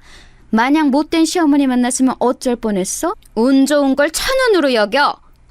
시어머니는 심지어 자기는 상당히 괜찮은 시어머니라고 생각했어요. 그런 점이 저를 더 힘들게 했죠. 저는 고등학교를 졸업하고 바로 결혼해서 사실 집안일에 대해 익숙하지 않았습니다. 지금 생각하면 너무 어린 나이라 뭘 아는 나이가 전혀 아니었죠. 그래서 시어머니의 눈에는 하나부터 10까지가 다 모자란 며느리였을 거예요. 여보, 미안해. 그래도 우리 엄마가 사람이 나쁜 사람은 아니야. 이해해줘. 내가 잘할게. 엄마도 저러다 여보가 완전히 자기 사람이라고 생각 들면 잘해주실 거야. 그러니까 조금만 참자. 그리고 아이 낳으면 분가하기로 한 약속 내가 꼭 지킬게. 그 당시 저는 아이를 낳으면 따로 살자는 남편의 말을 아주 굳게 믿고 있었어요. 그래서 그날만을 기다리며 버티고 버텼습니다. 시어머니는 제가 요리하면 짜다, 싱겁다 뭐라 하셨고 빨래하면 깨끗하지 않다고 뭐라 하셨어요. 너 일부러 이렇게 만드는 거니? 이렇게 요리하라 해도 난 못하겠다. 어제는 무슨 한강처럼 국이 아무 맛도 안 나더니 오늘은 소금을 들이부은 거야? 이렇게 짠국이 세상에 어디 있니? 아유, 못 살아. 시어머니의 구박에도 저는 분가하는 날만 기다리며 참고 참았어요. 심지어 시어머니는 제가 임신했을 때도 집안일을 제대로 하지 않는다며 구박했습니다. 임신한 게 그렇게 대단한 일이니? 나는 네 남편이 임신했을 때 너처럼 안 그랬어. 나는 말이야, 새벽 4시에 일어나서 시댁 식구들 아침밥 차린 사람이야. 여자라면 누구나 다 하는 임신이 뭐가 그렇게 대단한 일이라고 그렇게 게을러? 지금 생각하면 그때 왜 참았는지 모르겠어요. 너무 제 나이가 어려서 그때는 시어머니의 말에 거역하면 아주 큰일이 나는 줄 알았답니다. 다만 속으로는 만약 내가 며느리가 생긴다면 절대 시어머니처럼 대하지 않아야겠다 다짐했죠. 적어도 저렇게 미운 말만 골라서 하는 시어머니는 되지 않으려고 했어요. 그리고 마침내 아이가 태어났습니다. 아이고, 아가 고생했다. 첫 손주가 아들이라니 내가 너무 기뻐서 회사에 자랑했어. 워낙 남아 선호 사상이 심한 시절이라 속으로 걱정했는데 다행히 첫 아이는 아들이었어요. 시아버지의 반응도 좋았고 저는 내심 속으로 이제 분가할 수 있으려나 생각했습니다. 하지만 그건 제 오산이었습니다. 아이를 낳고 분가는커녕 오히려 제 불행만 심해졌어요. 왜냐하면 장남이 태어나고 바로 시아버지가 돌아가셨습니다. 사실 시아버지는 말수가 정말 적으셔서 저랑 대화를 길게 나눈 적이 없으세요. 그래도 시어머니처럼 저를 괴롭히거나 그러지도 않으셨죠. 친밀한 관계가 아니었어도 돌아가시니 제 마음도 좋지는 않았습니다. 하지만 제일 괴로웠던 것은 시어머니였어요. 우리 아들, 엄마랑 이따 쇼핑 갈까? 엄마가 우리 아들 겨울코트 사줄게. 너희 아빠 돌아가시고 엄마가 적적해서 안 되겠어. 아니면 우리 근교로 여행이나 갈까? 시어머니는 시아버지가 돌아가시자 남편에 대한 집착이 더 심해졌습니다. 원래도 외동아들이라 남편에 대한 사랑이 심했던 시어머니였는데 시아버지가 없으니 그 집착은 날이 갈수록 심해졌어요. 심지어 제 아들인 손자한테까지 집착해서 엄마인 저를 험담하기도 했죠. 재영아, 네 엄마는 네가 추워서 얼어 죽어도 눈 하나 깜짝 안 할 것 같아. 아유, 아이 춥게 이렇게 다 벗겨놓으면 어떡해? 그치? 아유, 내 새끼 우리 아들 닮아서 너무 예쁘네. 할머니가 옷 입혀줄게요. 어머니, 재영이 태열 때문에 일부러 벗긴 거예요. 아이들은 너무 덥게 입히면 오히려 건강에 좋지 않아요. 병원에서도 그렇게 말했어요. 지금 네가 날 가르치는 거야? 네 남편은 내가 이렇게 키우는데 전혀 문제 없었어. 만약 이게 문제 있는 행동이면 우리 아들이 저렇게 멀쩡하겠어? 시어머니는 육아 방식에 대해서도 사사건건 트집을 잡으셨어요. 그럴 때마다 저는 남편에게 분가 얘기를 꺼냈는데 남편의 반응은 좋지 않았습니다. 엄마가 지금 아버지 돌아가시고 너무 슬퍼하시니까 자기가 조금 이해해주면 안 될까? 아이가 조금 크면 그때 분가하자. 지금 그래도 엄마가 우리 육아 많이 도와주시잖아. 어머님이 진짜 육아를 많이 도와주신다고 생각해? 자기야, 나 힘들어. 언제까지 이렇게 살아야 해? 그리고 분명히 결혼하기 전에는 시부모님 모시고 살 일 없다고 자기가 말했잖아. 나 똑똑히 기억하고 있어. 미안해. 세상 일이라는 게 우리 뜻대로 다 되는 거는 아니잖아. 내가 돈 많이 벌어서 자기 행복하게 해줄게. 나는 그래도 자기 사랑해. 아니, 분가하자는 얘기를 꺼내는데 무슨 소리를 하는 거야? 매번 뜬구름 잡는 소리 좀 그만해, 이 답답아. 남편의 우유부단하고 싫은 소리를 절대 못하는 성격은 정말 힘들었어요. 이런 남편은 이때 유독 저를 힘들게 했는데 무려 이 중요한 시기에 도박에 손을 대서 직장을 잃기도 했답니다. 세상이 저를 유독 괴롭히는 기분도 들고 너무 억울해서 저는 화병도 생겼어요. 그러나 위기를 기회로 활용하겠다고 저는 그런 남편 보고 집에 있으라고 하고 나가서 일하기 시작했습니다. 원래 미용실에서 일했으니 동네 미용실에서 일하는 것은 오히려 탈출구라고 느껴졌어요. 아유, 지영이, 너는 어쩜 새댁이 그렇게 싹싹해? 시어머니가 너무 좋아하시겠어. 안 그래도 그쪽 아버님 돌아가시고 외로워하지 않아? 우리 며느리도 지영이 같으면 얼마나 좋을까? 저는 집에 있는 것보다 이렇게 밖에 나와서 일하는 게 훨씬 좋아요. 할 수만 있다면 쉬는 날에도 일하고 싶다니까요. 그렇지. 원래 시어머니는 될 수 있으면 덜 봐야 좋은 거야. 나는 그래서 시어머니 죽고 나서 내 인생에 전성기가 왔다고 말하고 다니잖아. 손님들과 얘기하다 보면 시간 가는 줄 몰랐어요. 말 그대로 숨통이 트이는 기분이 들었습니다. 시어머니가 워낙 제가 밖에서 일하는 것을 싫어하셨지만 남편이 도박 때문에 직장도 잃었고 시아버지가 돌아가셔서 수입이 없으니 싫어도 크게 반대할 수가 없는 상황이었어요.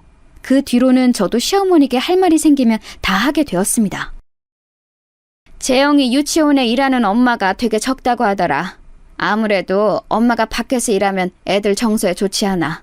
너도 적당히 일하고 집에서 남편 챙기고 아이도 돌보고 그래야지. 언제까지 그렇게 밖에서 일할래? 저도 밖에서 일하는 거 힘들어요. 그런데 어떡해요? 제가 밖에서 일 안 하면 당장 저희 무슨 돈으로 살아요?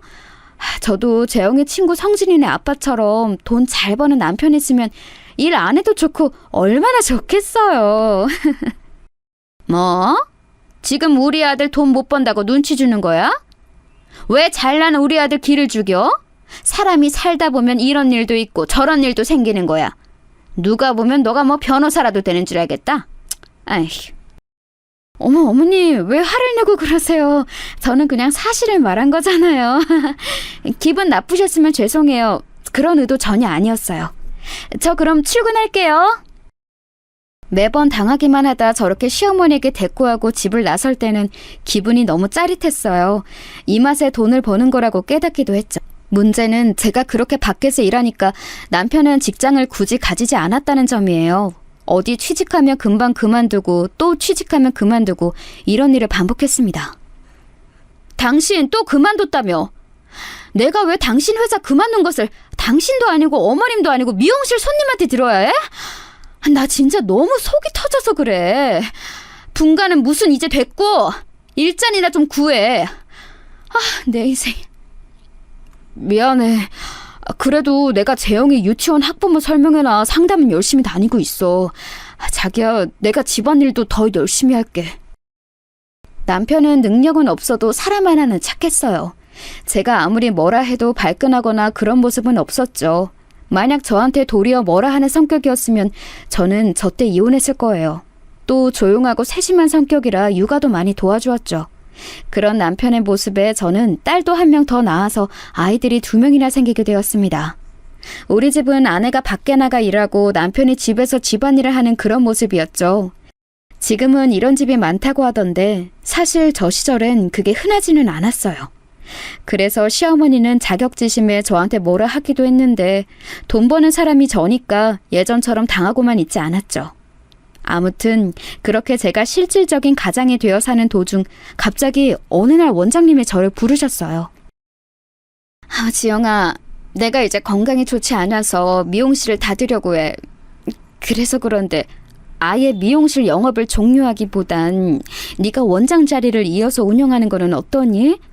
그래도 우리 미용실이 단골이 많아서 매출도 좋잖아. 지영이 너 덕분에 우리 미용실이 단골이 확 늘기도 해서 고맙기도 하고. 어머, 원장님. 제가 원장이 되면 저야 영광이죠. 그동안 너무 고생 많으셨어요. 제안 정말 감사합니다. 원장님이 건강이 안 좋아지면서 제가 그 미용실을 이어받아 운영하게 되었어요. 그러면서 그냥 직원으로 일할 때보다 훨씬 바빠졌습니다. 이번에도 못 내려와? 저번 설에도 바쁘다고 못 왔잖아. 우리 딸 얼굴을 이렇게 못 보니까 엄마랑 아빠 속이 타. 일하느라 그런 거라 이해는 하는데 속상한 건 어쩔 수가 없네. 내 새끼 얼굴도 못 보고 엄마가 너 온다고 요리도 많이 했는데. 미안해. 나도 문 닫고 가려고 했는데 미용실이 명절 때 이상하게도 바쁘더라고. 내가 대신 명절 대목 지나면 남편이랑 애들 데리고 꼭 내려갈게. 나도 엄마랑 아빠 당연히 보고 싶지. 언니랑 형부도 못 본 지 오래됐는데. 너 미용실하고 얼굴 너무 못 빼서 우리 딸 얼굴 엄마가 다 까먹겠다. 아니면 엄마랑 아빠가 보러 올라갈게. 원래 아쉬운 사람이 우물 파는 거야. 너 좋아하는 참조림이랑 밑반찬 만들어서 갈게. 아니야. 거기서 서울까지 언제 올라오려고. 됐어. 내가 진짜 꼭 내려갈 테니까 걱정하지 마. 엄마, 나 손님 왔다. 이따 또 전화할게. 미안해. 미용실이 일이 바빠지며 친정에도 잘 내려가지 못했어요. 실제로 거리가 멀어 안 그래도 친정은 명절 때나 되어야 내려갔는데 원장이 되니까 책임감이 생겨 더 내려가지 못했죠. 부모님도 그립고 제 고향이 그리워서 언제는 혼자 미용실에서 일하다 울기도 했답니다. 남들은 남편 하나 잘 만나서 평생 행복하게 고생이라고는 전혀 모르고 사는 사람도 많던데 제 인생은 왜 이런가 싶었죠. 시어머니 복도 없어서 저 모양이고 속상한 마음도 당연히 들었습니다. 하지만 한편으로는 제가 돈을 버니까 아쉬운 입장이 전혀 아니니까 좋기도 했어요. 그러면서 더 돈을 버는 것에 힘을 쏟았습니다. 미용실은 일주일에 딱 하루만 쉬었는데 그날도 저는 혼자 출근해서 청소하고 재료 주문을 하느라 바빴어요. 덕분에 돈은 많이 벌었는데 아이들에게 신경을 많이 써주지 못해서 미안했습니다. 우리 아들 오늘 졸업식이지? 엄마가 시간 나면 꼭 들를게. 졸업 축하해. 아빠가 이따 꽃다발 들고 갈 거야. 저녁에 우리 재영이가 좋아하는 패밀리 레스토랑 갈까? 가서 먹고 싶은 거 다 시켜. 엄마, 나는 진짜 괜찮아. 아빠가 대신 오잖아. 엄마는 바쁘니까 어쩔 수 없는 거 알아. 아유, 우리 아들 누구 닮아서 이렇게 속이 깊어? 이해해줘서 고마워. 엄마가 대신 용돈 챙겨줄게. 이걸로 친구들하고 떡볶이 사 먹어. 알겠지? 아이들의 입학식이나 졸업식에도 잘 참여하지 못했어요. 그렇게 일하니까 돈은 많이 벌어서 좋기는 했습니다. 무엇보다 밖에 있으니 시어머니의 시집살이를 온전히 당하고만 있지는 않아서 좋았고요. 시간이 지나고 어느덧 장남은 대학생이 되었습니다. 딸과 달리 아들은 공부를 매우 잘했어요. 고등학교 때는 전교회장도 하고 아주 우수한 성적으로 학교를 졸업했습니다. 원장님, 이번에 아들 명문대 합격했다며. 아유, 좋겠어. 아들이 그렇게 조용하고 사고 안 치는 것도 부러운데 전교회장의 명문대까지 다 가졌네. 우리 아들도 원장님 아들처럼 모범생이면 얼마나 좋을까. 아유, 맨날 PC방에 가서 게임하게 바빠. 그래도 창준이가 저번에 보니까 되게 밝고 인사성도 좋던데 뭘. 축하해줘서 고마워요. 아들 덕분에 단골 손님들의 부러움도 한 몸에 받기도 했어요. 아들은 제 인생의 자랑거리였습니다. 아들이 대학에 가고 나서 한 가지 일이 발생했는데 바로 시어머니가 아프기 시작했어요. 시어머니에게 좋은 감정이 가득하진 않았지만 그래도 미운 정이라는 게 있잖아요. 사람이 아프다고 하니까 마냥 모른 척을 하기도 그렇더라고요. 병원비가 만만치 않았는데 그 병원비를 제가 아무 소리 않고 다 내주었어요. 시어머니는 제가 병원비를 다 낸 것을 알고 저에게 싫은 소리를 전혀 하지 않더라고요. 그 모습이 웃기기도 하고 한편으로는 씁쓸한 감정도 들었죠. 심지어 아프고 나서 시어머니는 저에게 고맙다는 말도 하기 시작했어요. 사람이 죽을 때가 되니 심경에 변화가 생겼나 보더라고요. 그렇게 몇 년의 투병 끝에 시어머니는 돌아가시게 되었습니다. 미안하다. 내가 너 결혼하고 초반에 뭐라 했던 거 용서해라. 미안하다. 어머니, 저 다 잊었으니까 편안히 가세요. 용서할 테니까 우리 저승에서는 웃는 얼굴로 봐요. 편안히 눈 감으세요. 괜찮아요. 시어머니는 돌아가시기 전에 저에게 미안하다고 말하고 가셨어요. 그 모습을 보며 저는 속으로 만약 며느리가 생긴다면 이렇게 나중에 후회하지 말고 처음부터 잘해줘야겠다 생각했습니다. 시어머니가 돌아가시고 딸도 대학에 입학하니까 저는 급격하게 고향이 그리워지기 시작했어요. 그동안 혼자 밖에서 일하며 돈 버느라 바빠 친정 부모님의 얼굴을 제대로 본 적도 없었거든요. 시어머니가 돌아가신 후로 부모님께 더 잘해야겠다고 생각하기도 했고요. 그래서 남편에게 진지하게 고향에 내려가고 싶다고 했더니 남편은 특유의 성격답게 그러자고 하더라고요. 뭐라고? 어머머, 이게 무슨 반가운 소리야? 그럼 최서방하고 같이 내려오는 거야? 아예 내려온다고? 아이고, 살다 보니까 이런 일도 생기네. 엄마랑 아빠는 너무 좋지. 우리 딸 얼굴 보는 게 무슨 연예인 보는 것처럼 힘들었는데. 아니, 근데 그러면 애들은? 서울집은 어떻게? 서울에 있는 이 집은 그대로 두고 남편하고 내려가서 새로 집 얻어야지. 애들이 대학생이라 이 집을 팔면 애들이 잘 곳이 없어. 여기 생활 정리하고 전화 또 할게. 그럼 그때까지 조금만 기다려요. 저는 그렇게 서울에 있는 미용실을 정리하기 시작했어요. 오래 일해서 단골이 대부분이었는데 참 시원섭섭하더라고요. 그래도 고향에 내려가는 거라 기분이 좋았습니다.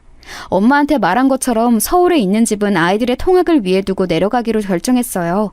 그 집은 제가 미용실을 운영하며 열심히 번 돈으로 제 명의로 매매한 집이었습니다.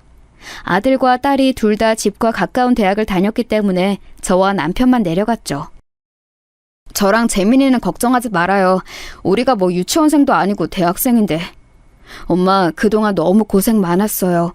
내려가서 또 일만 하지 말고 좀 쉬고 그래. 맞아. 엄마 일하느라 지금도 무릎 안 좋은데 괜히 가서 또 일해서 더 안 좋아지면 어떡해? 외가 쪽에는 제대로 된 대학병원도 없잖아. 괜히 일하다 무릎 더 상하지 말고 적당히 일해. 내가 감시하러 갈 거야. 알겠어. 내가 다른 복은 없어도 우리 자식들 복은 확실하네. 엄마 생각해줘서 고마워. 그래도 엄마가 주말이나 시간 나면 계속 올라와서 집안일도 해주고 할 테니까 둘이 잘 살아. 무슨 일 생기면 바로 전화하고, 알겠지? 그렇게 자식들은 서울에, 남편과 저는 친정지역에서 살기 시작했어요. 원래 가족들은 떨어지면 더 애틋해진다는 거 아시나요? 적당한 거리감이 생기니 자식들과 사이가 더 좋아졌어요. 원래도 자식들과의 관계는 좋았는데 더 화목해졌죠. 친정 부모님 옆으로 내려오고는 작게 미용실을 하나 열었는데 서울에서 일하는 것처럼 죽어라 몸을 갈아 일하지는 않았어요. 적당히 생활비를 버는 정도로만 일했습니다. 어느새 시간이 흐르고 갑자기 딸이 저와 남편을 찾아와서 말했어요. 그래서 나는 결혼하고 미국으로 갈 거야. 이 사람하고 결혼할 줄은 몰랐는데 이 사람 아니면 나 안 될 것 같아. 케빈이 박사과정을 미국에서 해야 하니까 거기서 나도 대학원 다니고 졸업하면 아예 자리 잡을래. 아휴, 재민아, 엄마 너무 당황스럽긴 하다. 우리 딸이 어린 나이에 결혼하는 것도 당황스러운데 사위가 미국인... 그래 뭐 너가 좋으면 좋은 거지. 그렇긴 한데 여보, 당신도 뭐 말이라도 해봐요. 본인들이 좋다는데 뭘 어째. 그래, 딸아, 축하한다. 이 양반아, 그게 끝이야? 애지중지 키운 딸이 미국 가서 아예 자리 잡고 산다는데 말이 그게 다야? 아휴. 엄마 왜 그래? 아빠 성격 엄마도 알면서. 어쨌든 그럼 다음에 올 때는 케빈도 데리고 올게요. 마침 외할아버지랑 외할머니도 한 번에 보여주면 되겠다. 딸의 남자친구가 미국인이라는 것은 저도 아는 사실이었어요. 그런데 그 미국인과 미국에서 결혼해서 살 거라는 것은 사실 상상하지 않았거든요. 남편의 말대로 본인들이 좋다는데 말릴 수도 없었죠. 그래서 아들보다 딸이 더 먼저 결혼하게 되었답니다. 그러면서 서울에 있는 집은 아들이 혼자 살게 되었어요. 그런데 그 집은 원래 우리가 시어머니를 모시고 살던 집이라 50평대였어요. 아들이 혼자 살기엔 관리하기도 힘들고 너무 넓었죠. 그래서 평수를 줄이고 대신 더 입지가 좋은 곳에 제 명의로 새로 집을 얻어주었습니다. 딸은 결혼해서 미국으로 갔고 아들은 서울에서 누구나 들으면 아는 좋은 대기업에 취업했어요. 힘들게 살았더니 자식들이 이렇게 알아서 잘 커서 고마운 마음이 들었습니다. 친정 옆으로 오니까 마음이 훨씬 편해져서 제 인생은 이렇게 평탄하게 흘러갈 줄 알았어요. 그런데 그건 제 착각이었습니다. 그러면 이번 주말에 여자친구 데리고 내려갈게요. 여자친구가 부담될 수 있으니까 이번에는 엄마랑 아빠만 보고 올라갈게요. 그래. 혹시 못 먹는 음식 있으면 미리 알려줘. 엄마가 직접 요리해서 대접하고 싶어서 그래. 그럼 7시까지 천천히 와. 혹시라도 무슨 일 생기면 알려주고. 그럼 토요일에 보자. 몇 년 뒤에 아들이 결혼할 여자를 데려왔어요. 며느리는 아들과 비교해서 조건이 매우 좋지 않았어요. 명문대를 나와 대기업을 다니는 아들과 달리 며느리는 대학도 졸업하지 않았습니다. 어디서 만났나 물어봤더니 며느리가 아들을 보고 반해 몇 년을 쫓아다녔다고 하더라고요. 제가 미용실을 20년 넘게 운영하니까 사람 보는 눈이 생겼어요. 그런데 이런 말을 하기 좀 그런데 며느리는 첫인상부터 좋지 않았습니다. 제가 워낙 신혼 때 시어머니에게 시집살이를 당해서 저는 며느리가 생기면 잘해주려고 했어요. 그런데 그런 제 마음과 달리 며느리는 처음 인사 올 때부터 태도가 별로였습니다. 인사를 온다길래 남편과 같이 시장에 가서 장을 보고 심지어 미용실 문까지 닫고 요리해서 기다렸는데 입맛에 맞지 않다고 음식을 입에도 대지 않더라고요. 듣기로 고기를 좋아한다 해서 돼지랑 닭이랑 오리를 준비했는데 입맛에 맞지 않나 보다. 그럼 소는 먹나? 소고기 지금 사올까?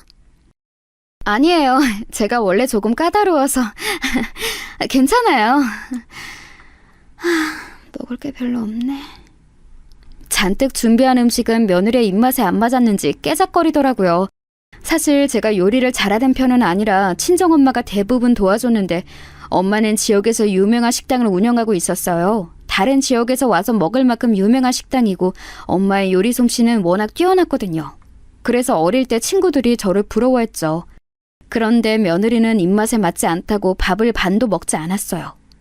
그 모습을 보고 당황하기도 하고 민망하기도 하더라고요. 하지만 사람 입맛이란 게 다 다르니까 인정하고 넘어갔죠. 그런데 그건 시작이었어요. 그런데 너희 며느리는 뭐 해오는 게 아무것도 없네? 집도 이미 있고 가구도 있으니까 뭐 예물이라도 해야 하는 거 아니야? 그냥 진짜 몸 하나만 오는 거야? 집이 넉넉한 편은 아닌 것 같더라고. 다행히 우리가 돈이 없지는 않으니까 한쪽이라도 있는 게 어디야. 괜찮아.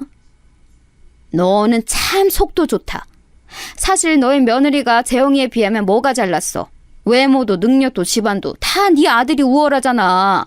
뭐가 부족해서 그런 사람하고 결혼을 시켜? 아유, 언니, 아들이 좋다잖아. 어떡해? 나는 그리고 쟤네 결혼에 크게 신경 쓰고 싶지 않아. 본인들이 좋으면 된 거지. 나 신혼 때 시어머니한테 시집살이 당했던 거 알지? 그때 생각하면 그냥 미워도 눈 감고 넘어가고 싶어. 실제로 저는 며느리가 마음에 들지 않아도 뭐라 하고 싶지 않았어요. 하도 시어머니한테 당했던 기억이 커서 오히려 뭐든 해주고 싶었죠. 그래서 결혼할 때 며느리가 예단을 다 생략하고 정말 몸 하나만 와도 한마디도 하지 않았습니다. 아들, 그냥 네가 사는 집은 너 명의라고 해. 그리고 결혼식장이나 드레스 같은 거 선택할 때도 돈 생각하지 말고 하고 싶은 거 다 해. 엄마가 돈 낼 테니까 네가 내는 거라고 하고. 알겠지? 며느리한테는 비밀이다. 엄마 항상 고마워요. 엄마는 어릴 때부터 내 인생의 슈퍼맨 같아. 엄마 없었으면 내가 어떻게 살았겠어. 말이라도 그렇게 해줘서 고맙다. 며느리한테 굳이 우리 엄마가 해줬다고 이러지 말고 그냥 네가 내는 것처럼 행동해. 며느리에게 잘해주고 싶은 마음에 저는 아들에게 오히려 알리지 말라고 할 정도였어요. 며느리는 모르겠지만 제가 신혼여행 비용까지 내주었습니다. 물론 신혼집의 명의는 제 명의였는데 며느리는 그걸 모르고 있었죠. 어머님, 저 다음 달에 출산하는 거 아시죠? 친구들이 그러던데 요즘은 출산하면 시댁에서 조리원 비용을 다 내준다고 하더라고요. 조리원? 안 그래도 내가 알아봤는데 여기 어떠니? 만약 마음에 안 들면 아가 네가 원하는 곳 가도 된다. 조리원은 당연히 우리가 내줘야지. 걱정하지 말고 원하는 곳에 가렴. 어머, 정말요? 너무 감사해요. 저 그럼 여기 가고 싶어요. 연예인들이 가는 고급 조리원이라는데 마사지도 그렇고 요가 같은 프로그램이 잘 되어 있더라고요. 며느리가 임신하고 출산할 때도 저는 최대한 지원을 많이 해주었어요. 조리원도 연예인들이 다니는 청담동에 있는 고급 조리원을 결제했고 출산 선물로 아주 유명한 유모차도 사고 며느리를 위해 명품 가방까지 사주었습니다. 어머님, 혹시 이번 주말에도 올라오실 수 있으세요? 저희 친정 부모님은 워낙 바쁘셔서 아기를 봐줄 수가 없으세요. 오랜만에 하는 동창회라 꼭 나가고 싶은데. 그래, 알겠다. 내가 올라가서 아이 돌볼 테니까 너는 볼일 보렴. 필요한 거는 없니? 심지어 저는 며느리가 부탁하면 서울까지 가서 아이를 돌봐주기도 했습니다. 물론 돈은 따로 받지 않았어요. 싫은 소리도 하지 않고 며느리가 해달라는 것을 다 해주었습니다. 무릎도 안 좋은데 서울까지 가서 아이를 돌보는 거야? 용돈은 받고 있는 거지? 괜찮아. 내가 좋아서 하는 거야. 언니도 손자 있어서 알잖아. 보기만 해도 예뻐. 예쁘긴 해도 아이 보는 게 얼마나 힘든데. 요즘 황혼 육아 때문에 문제가 많던데 가까이에 있을 줄은 몰랐네. 네가 항상 우선이 되어야 해. 며느리한테 너무 잘해주지 마. 그러다 그거 나중에 버릇된다? 아니, 이미 며느리한테 너는 호구가 되고도 남았지. 주변에서 오히려 며느리를 뭐라 할 정도였죠. 그래도 저는 괜찮았어요. 이렇게라도 제가 며느리에게 도움이 된다면 좋았죠. 아들이 워낙 일이 바쁘니까 저라도 며느리를 챙기고 싶었거든요. 그 과정에서 며느리는 나중에는 본인이 힘들다며 아이를 아예 남편과 제가 사는 집에 맡기고 놀러 다니기도 했습니다. 남편은 원래 싫은 소리를 못하는 성격이고 저도 꾹 참고 받아주니 나중에는 며느리의 행동이 선을 넘기 시작했어요. 어머님, 요즘 영어가 많이 중요하잖아요. 마침 아가씨가 미국에 있으니까 우리 지원이 미국에 보내고 싶은데 어떻게 안 될까요? 초등학교를 미국에서 나오면 어릴 때 가는 거라 평생 영어로 먹고 살 수 있다고 하더라고요. 아예 지원이를 미국에 보낸다고? 그럼 너랑 아들은 한국에 남고? 네, 아가씨가 미국에 있으니까 괜찮지 않을까요? 지원이 유치원 선생님이 지원이가 영어에 재능이 있다고 하더라고요. 재능 있는데 한국에서 키우는 것도 아이한테 못할 것 같아서요. 어머님이 말씀 잘해주세요. 심지어 며느리는 손자를 미국에 보내고 싶어 했어요. 사실 해외에 가족이 있는 분들은 아실 텐데 오히려 가까울수록 이런 부탁을 하기가 조심스러워요. 며느리의 부탁에 딸에게 얘기를 꺼냈는데 딸은 달가워하지 않았습니다. 그도 당연한 것이 딸과 사위는 미국에서 박사과정을 밟고 있었고 일부러 자식도 안 가지고 있었거든요. 그런데 조카가 와서 같이 생활하면 누가 좋아하겠어요? 대신 엄마가 너의 생활비는 부족하지 않게 챙겨줄게.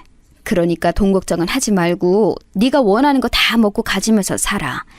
이걸로 새언니나 오빠한테 뭐라 하지는 말고, 응? 엄마, 엄마 부탁이니까 그렇게 하긴 할게. 그런데 새언니도 참 너무하긴 해. 뭐라 할 생각은 없지만 엄마가 처음으로 나한테 부탁하는 거라 들어주긴 할 건데 어떻게 자기 어린 자식을 이렇게 무책임하게 다른 나라에 혼자 보내? 애 생각은 안 한대? 지원이가 영어에 재능이 있대. 그 사위랑 지금 사는 집보다 넓은 곳으로 가. 엄마가 적금 이번 달에 만료되니까 그거 보내줄게. 지원이한테 드는 돈 부족하면 언제든지 말해. 알겠지? 실제로 손자를 미국에 보내면서 저는 예전에 죽어라 일해서 들어놓은 적금까지 딸에게 주었어요. 혹시 모를 이런 경우를 대비해 들어놓은 적금이었죠.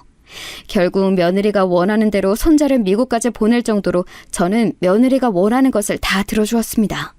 이런 행동은 시어머니처럼 행동하지 말아야겠다는 마음과 동시에 워낙 자식들을 키우며 제가 바빴잖아요.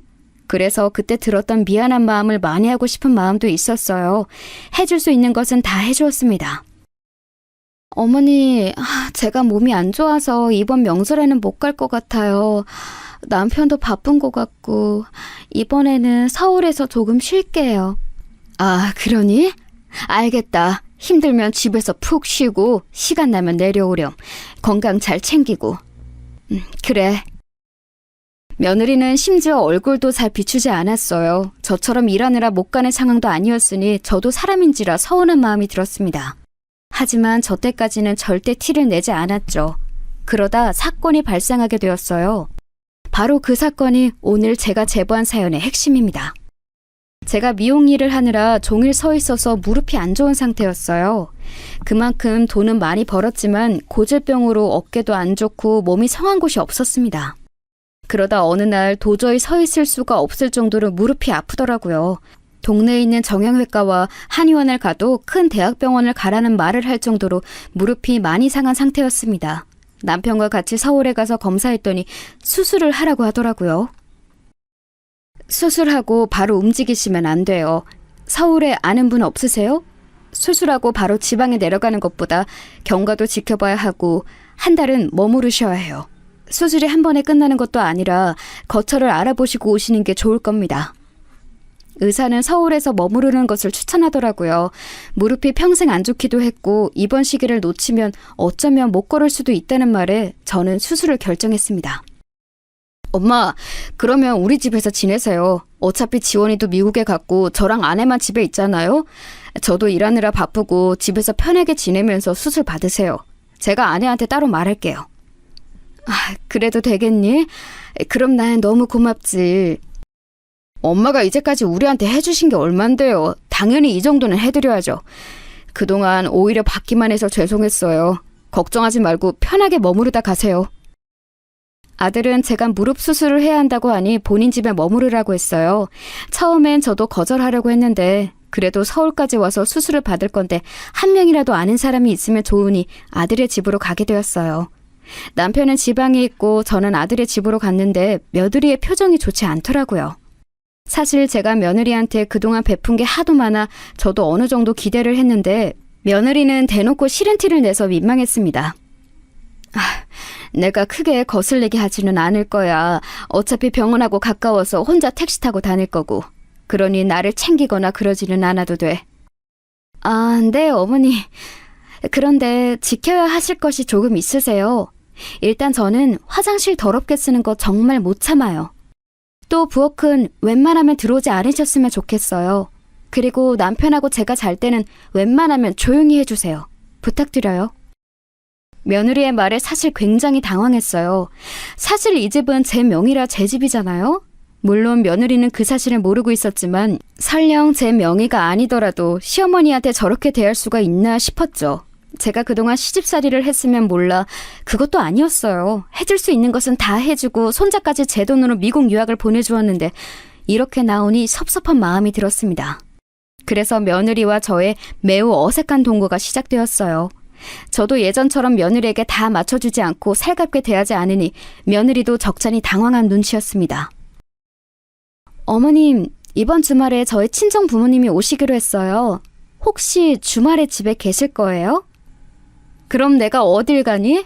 안 그래도 무릎이 안 좋아서 여기 있는 건데 나보고 어디 나가라는 말이야? 저는 나가라고 한 적 없는데요. 그냥 집에 계실 거냐고 물어본 건데요. 친정 부모님이 집에 오시면 어머님도 불편하니까 미리 물어본 건데 왜 그렇게 반응하세요? 진짜 궁금해서 물어본 게 아니고 은근히 나가라고 눈치 주는 거 아니었니? 내가 오해했으면 미안하다. 그런데 내가 병원에서도 최대한 이번 달에는 조심하라고 해서 어디 나갈 수가 없어. 그럼 제가 나가야죠. 알겠어요. 며느리와 저는 날이 갈수록 냉랭한 분위기가 지속되었어요. 아들은 워낙 바빠 집에 오면 자기 바빴는데 차라리 아들과 둘이 있으면 마음이 편했습니다. 속으로 며느리가 얄밉게 행동할 때마다 저도 사람인지라 이 집은 내 집이고 돈도 내 아들이 벌어오는 돈이라는 생각이 들었죠. 하지만 굳이 이런 생각을 입 밖으로 내지는 않았습니다. 엄마, 아니, 지원이가 적응을 잘 못하는 것 같아. 사실 남편이랑 나랑 둘이 우리 몸 건사하기도 힘든데 지원이 때문에 신경 써야 하는 게 조금 부담이 되는 것은 사실이거든. 그래? 그럼 내가 며느리한테 말해볼게. 안 그래도 너랑 사위한테는 고맙고 미안한 마음밖에 없다. 설상가상으로 미국에 간 손자는 적응하지 못하고 있었어요. 그도 그럴 것이 어린 나이에 혼자 부모 없이 다른 나라에 가서 사는 게 쉬운 일은 아니잖아요. 그래서 며느리에게 조심스럽게 얘기를 꺼냈더니 매우 예민하게 반응하더라고요. 한 번에 적응을 잘하는 게 더 어렵죠. 그냥 아가씨가 우리 지원이 한국으로 보내고 싶어서 그런 거 아니에요? 지원이가 저랑 얘기할 때는 적응 잘하는 것처럼 얘기하던데요? 아무래도 엄마한테 직접적으로 말하기는 힘들 수도 있지. 아이가 혼자 미국에서 엄마 없이 생활하는 게 쉬운 일은 아니잖니. 혼자 힘들어할 수도 있단다. 그러면 지원이 다시 한국으로 부르자는 말씀이세요? 그럴 거면 처음부터 미국에 보내라고 하지 말지 그러셨어요. 겨우 가서 적응하려고 하니까 다시 데리고 오고 아이 정서에도 좋지 않아요. 일부러 그러는 게 아니고 지원이 때문에 딸하고 사이가 불편하니까. 아휴, 알겠다. 며느리가 너무 예민하게 반응해서 결국 손자는 미국에 그대로 머무르게 되었습니다. 이 사건 이후로 며느리는 더 저에게 쌀쌀맞게 대하기 시작했어요. 그러다 사건이 하나 발생했는데 제가 무릎 수술을 무사히 마치고 집에 내려갈 준비를 할 때였어요. 마침 수술의 경과가 좋아 약속한 한 달이 지나자 바로 내려가게 될 정도로 상태가 좋은 편이었죠. 남편에게 사실을 알리고 집에 갈 생각에 기분이 좋았는데 며느리가 어느 날 아침에 저를 거실로 부르더니 기가 막힌 얘기를 시작했습니다. 어머니, 이번 주말에 내려가시죠. 그동안 고생하셨어요. 이거는 어머니가 우리 집에 한 달간 계실 동안 쓰셨던 내역이에요. 간병비랑 생활비, 기타 등등 다 합쳐서 저한테 1,000만 원 주시면 돼요. 뭐? 이게 뭐니? 설명을 자세히 해봐. 지금 나한테 1,000만 원을 너한테 주라는 말이야? 제가 그동안 어머님 집에 계실 때 청소랑 빨래도 배로 하고 요리도 더 하고 쓴 시간과 돈을 계산해봤어요. 그랬더니 이 정도 나오더라고요. 사실 돈이 더 들었을 텐데 그래도 어머님이니까 1,000만 원으로 계산할게요. 순간 저는 피가 식는 기분이 들었습니다. 그동안 며느리가 아들과 결혼하고 제가 며느리에게 선물을 준 돈만 해도 1,000만 원보다 훨씬 많은 돈이 들어왔거든요. 당장 며느리가 사는 이 집만 해도 제 명이었죠. 이 밖에도 며느리 생일이라고 주었던 명품 가방이나 각종 용돈, 그리고 손자 유학비까지 생각하니 괘씸해서 열이 오르기 시작했습니다. 사람이 참으니까 호구로 봐도 너무 심한 호구로 보더라고요. 이게 진짜 참으니까 내가 호구로 보여? 1,000만 원? 내가 그동안 너한테 준 돈이 얼만데 이걸 나한테 요구해? 네가 지금 제정신이니? 제정신 맞고요. 어머님이 머무르면서 제가 쓴 시간과 돈은요? 저도 할 만큼 했잖아요. 그리고 그렇게 받는 것을 원하면서 주신 건 줄은 몰랐네요. 그렇게 따지면 이 집은 내 명이야. 너 내 집에서 당장 나가. 그동안 참고 참았는데 해도 너무하네. 청구서? 이게 무슨 망언이야? 너 딱 기다려. 내가 결혼하고 쓴 돈들 다 청구할 거야. 네? 지금 뭐라고 하셨어요? 이 집이 어머님 명의라고요? 일부러 아들한테 알리지 말라고 했는데 네가 괘씸하게 이렇게 나올 줄은 몰랐지. 이건 내 집이야. 1,000만 원이 아니고 너는 나한테 몇 억을 줘야 해. 지금 줄 거 아니면 당장 나가. 경찰에 신고해서 주거 침입죄로 쫓겨나기 싫으면 당장 나가. 며느리는 믿을 수 없다는 표정을 지었어요. 경악한 표정으로 다급하게 아들에게 전화를 걸더라고요. 저는 순간 욱하는 마음에 온몸이 부들부들 떨리기 시작했죠. 아들과 전화를 끊은 며느리는 굉장히 당황한 얼굴이더라고요. 청구서? 너 말 잘했다. 그러면 네 아들 미국 유학하며 쓴 돈 얼만지 알아? 그거랑 네가 내 집에서 산 기간의 금액, 또 내가 너한테 준 명품 가방과 각종 용돈들 다 청구할 테니까 그렇게 알아. 어머님, 죄송해요. 제가 잘못 생각했어요. 그냥 제가 잘못 생각했던 거예요. 죄송해요.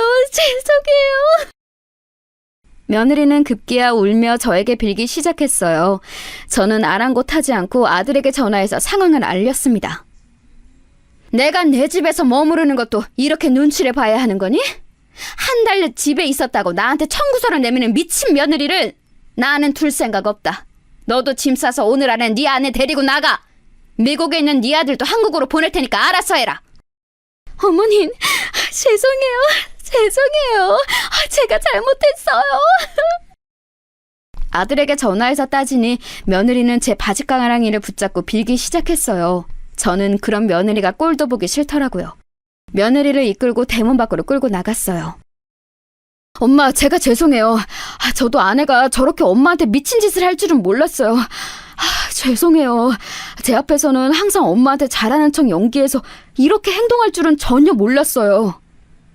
아들도 전화로 저한테 계속 죄송하다고 하고 며느리는 문 밖에서 한참을 죄송하다고 하더라고요.